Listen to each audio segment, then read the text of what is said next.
కడుపు నిండా తిండి, కంటి నిండా నిద్ర ఉంటే చాలు. అంతకు మించిన సుఖం మనిషికి మరొకటి లేదు. కానీ కడుపు నిండుగా తినడం కష్టమైతే అంతకు మించిన శాపం మరొకటి లేదు. గాల్ బ్లాడర్లో రాళ్ళు ఉన్నప్పుడు ఇలాంటి బాధే మనకు అనుభవంలోకి వస్తుంటుంది. తిన్న ప్రతిసారి పొట్టలో భరించలేనంతగా నొప్పి వస్తూ ఉంటుంది. ఆ నొప్పి భుజంలోకి, వీపులోకి పాకుతూ నరకాన్ని చూపిస్తూ ఉంటుంది. తిన్న తర్వాత పొట్టలో భరించలేనంత నొప్పికి, వేదనకు కారణమయ్యే గాల్ స్టోన్స్కు అసలు కారణాలేమిటో, వీటిని తొలగించుకునేందుకు ఎలాంటి చికిత్స అవసరమవుతుందో ఇప్పుడు తెలుసుకుందాం.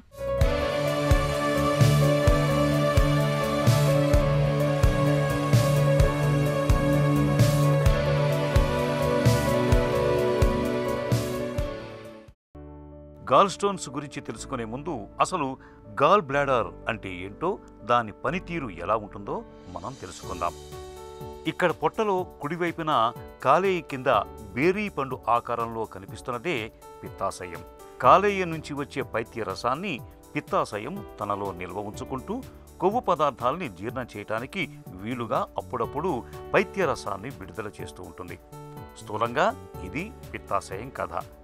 అయితే మారిన మన ఆహారపు అలవాట్లు కావచ్చు, లేదా బరువు పెరగటం వల్ల కావచ్చు, మహిళల్లో హార్మోన్ల సమతూకం సరిగా లేకపోవటం వల్ల కావచ్చు, ఇవాళ మనలో చాలామందికి పిత్తాశయంలో రాళ్ళు అనేవి పెద్ద సమస్యగా మారుతున్నాయి. ముఖ్యంగా నడి వయసు దాటిన మహిళల్లో ఈ సమస్య మరీ ఎక్కువగా ఉంటుంది. పిత్తాశయం కండరాలు సరిగా వ్యాకోచించకపోవటం వల్ల పైత్యరసం ఎక్కువ కాలం నిల్వ ఉండిపోవటం, దానికి కొలెస్ట్రాల్ కణజాలం తోడవటం, ఆపై అవి ఘనీభవించి రాళ్లుగా ఏర్పడుతూ ఉంటాయి.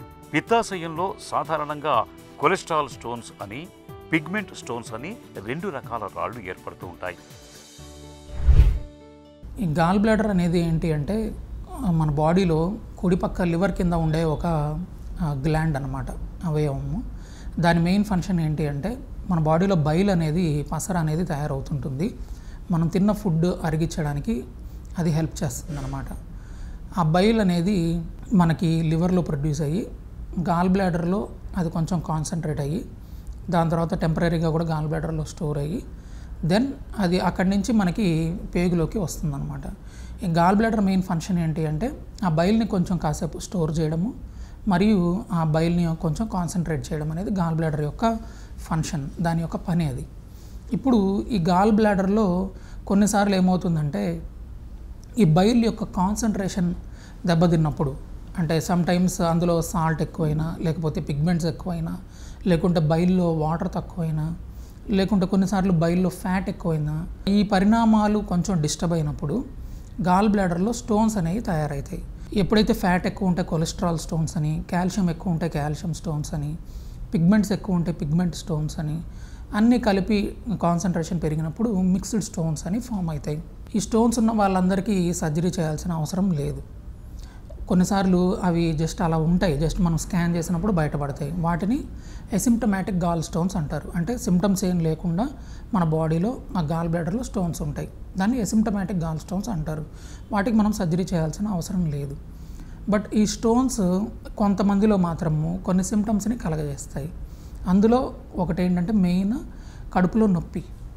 కుడిపక్క ఈ రిబ్ కేజ్ కింద నొప్పి వస్తుంటుంది అన్నమాట.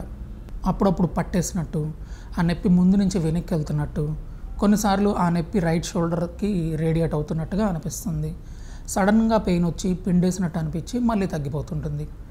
దీన్ని స్పాస్మోడిక్ గాల్ బ్లాడర్ కాలిక్ అంటారు. అంటే ఏంటంటే గాల్ బ్లాడర్లో స్టోన్స్ ఉండడం వల్ల మధ్య మధ్యలో అది గాల్ బ్లాడర్ పిండే నొప్పి వచ్చేదాన్ని గాల్ బ్లాడర్ కాలిక్ అంటారనమాట.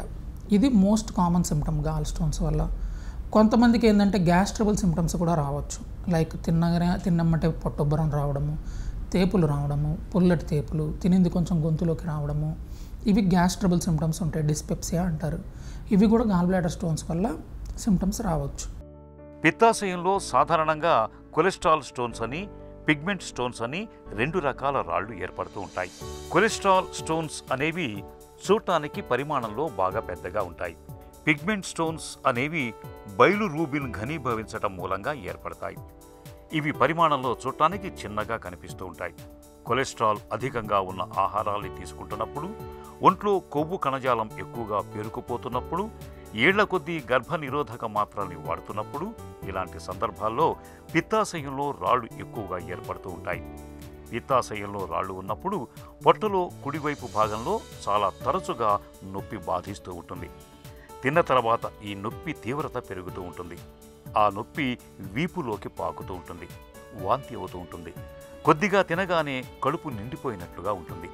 ఈ లక్షణాలు కనిపిస్తున్నప్పుడు ఆలస్యం చేయకుండా డాక్టర్ని సంప్రదించి అల్ట్రాసౌండ్ స్కానింగ్ వంటి పరీక్షలు చేయించుకోవాలి. గాల్ బ్లాడర్లో స్టోన్స్ వచ్చినా, గాల్ బ్లాడర్లో ఇన్ఫెక్షన్ వచ్చినా, ఆ స్టోన్స్ జారినా కూడా మెయిన్ ట్రీట్మెంట్ ఏమొస్తుందంటే గాల్ బ్లాడర్ని రిమూవ్ చేయాలి. దాన్ని కోలెసిస్టెక్టమీ అంటారు. మనము పూర్వకాలం అంటే చాలా రోజుల క్రితం ఏంటంటే మనము పొట్ట ఆల్మోస్ట్ కుడిపక్క మొత్తం కట్ చేసి గాల్ బ్లాడర్ని తీసేవాళ్ళు. దాన్ని ఓపెన్ సర్జరీ అంటారు.